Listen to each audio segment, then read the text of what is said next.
Welcome to the Slop Farm. Enjoy the video. You start as an administrator and act quickly.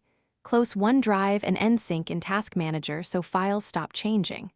Once done, copy any unsynced folders to a local drive or external backup to prevent data loss.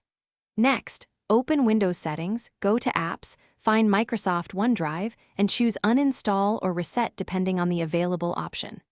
This removes the broken client while preserving your cloud data, so you can install a fresh, clean version afterward. Now download the official OneDrive installer for Windows 11 and verify it matches your 64-bit system. Run the installer as administrator to ensure all services register correctly, then follow prompts to sign in with your Microsoft account. When prompted, pick the local folder location and enable files on demand to conserve disk space, if that suits you. Make sure folder paths match your backups to avoid duplicate directories. This clean install reestablishes core service. Finish by confirming OneDrive shows a healthy sync status and verify that files match your backup.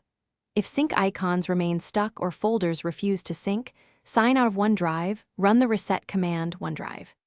exe/reset, then sign back in. This clears cached settings. If that fails, reinstall again. Also make sure Windows Update is current and that OneDrive has folder and storage permissions. These steps resolve most issues and restore reliable syncing.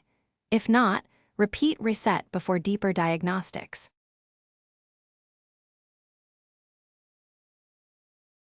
Thanks for watching. Consider subscribing if we helped you today.